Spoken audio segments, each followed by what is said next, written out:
And some people should not think they are the ones that know how to use talk more than others. Because we saw how that happened in the last election. And we saw security officers defending them. We saw the hurt, the killings they did because they feel they have the monopoly of violence. We saw how they brought out Uru. Others are not fools. We should stop thinking people are fools in this country. What we call for is everybody go there, vote, let the result be counted, and it should be. The fact that people think they will come, they will snatch ballot box and be good, that is wrong. It doesn't make it right. Nobody has the monopoly of violence. Now let's turn our attention to Peter Obi, ADC chieftain and former presidential candidate, who was the topic of conversation after a video of him issuing a stern warning to anyone who intends to rig the upcoming elections. In the viral video, he accuses the federal government of sabotaging his efforts to clinch a presidential ticket and assured that those who fail to count votes will be counted. This is democracy. We will do that democracy. If they like let them do election inside their house without transmission, we will transmit it to them. Tell him that see this result here.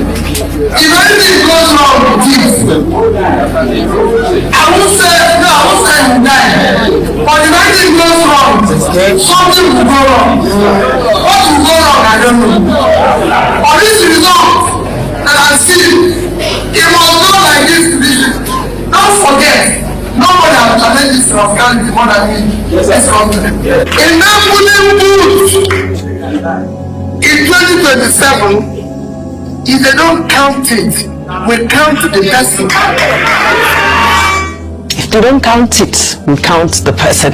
The statement left many people confused and somewhat divided about the interpretation of his words, with some feeling that Peter Obi was possibly calling for violent interventions. However, this morning he clarified his position via his X account, and he wrote, I'll summarize. He says, our votes must count, and like in the past, in 2027, our votes must count, and all those who are there not to count the votes will be counted. Now he's finished the statement saying, counted among those destroying Nigeria. I encourage everyone to remain at the polling units after voting, to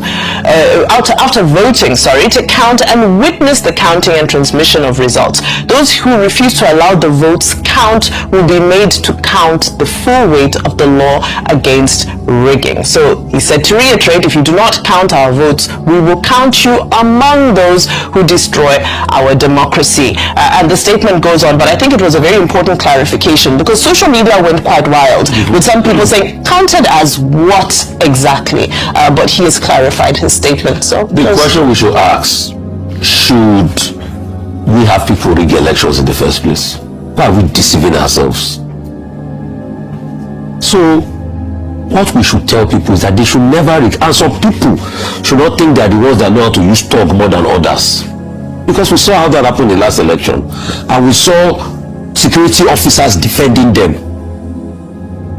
We saw the hurt, the killings they did because they feel they have the monopoly of violence. We saw how they brought out Uru. Others are not fools. We should stop thinking people are fools in this country. What we call for is everybody go there, vote, let the result be counted, and it should be. The fact that people think they will come, they will snatch ballot box and be good, that is wrong. It doesn't make it right. Nobody has the monopoly of violence. It should be the state, and that's why the state should caution those people. But we don't want a repeat of what happened in the last election. That police will be there, will be looking like Lukuluku Bantashi. And you will see people, they will snatch ballot box, they will go away, they will say they can't do anything. Police officers will be telling you that there are many, I can't go after many of them, it's only me, one that is here. It must not happen. Simple.